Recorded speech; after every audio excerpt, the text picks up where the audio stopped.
Hello, everyone. I'm Kimberly Guilfoyle, along with Juan Williams, Jesse Waters, Katie Pavlich, and Greg Gutfeld. It's 5 o'clock in New York City, and this is The Five.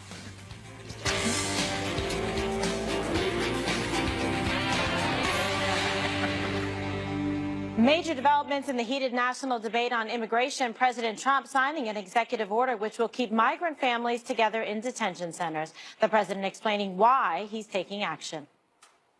We're signing an executive order I consider to be a very important executive order. It's about keeping families together while at the same time being sure that we have a very powerful, very strong border, and border security will be equal, if not greater, than previously. We're keeping families together, and this will solve that problem.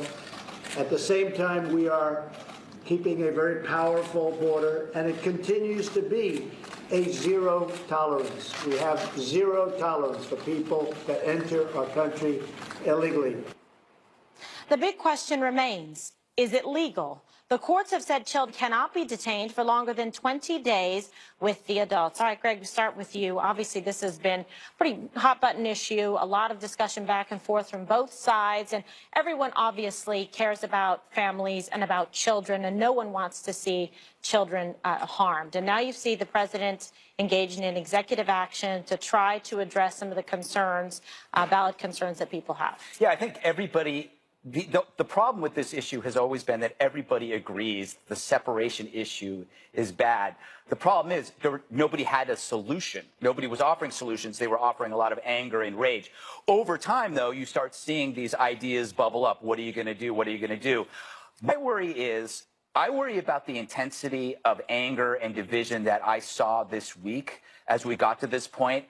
We have to admit that there's a torrent of rage that is out of proportion to the scenario. And don't say, oh, when you say that, you don't care. I do care. I said this was a problem. But I do think, I worry about this outrage that foments insurrection without coming up with a solution. We had I think it was 9 people killed in Chicago over the weekend. But I've never seen this kind of rage about anything. And I think you should also be aware that when we start talking about facilities and housing, this will not satisfy the people that are the loudest voices. They will not be satisfied. If it's a military base, they're going to say, how dare you put those children among soldiers carrying weapons? What kind? It's like a FEMA camp with those, I think you're going to expect more outrage, a different kind of outrage, because it seems to be working. But I want to reiterate, we all care, but caring isn't enough. You need solutions. And the problem that has always been with this story is that while the separation issue is real, the idea that half the country is demonic and bigoted is a delusion. And the more that you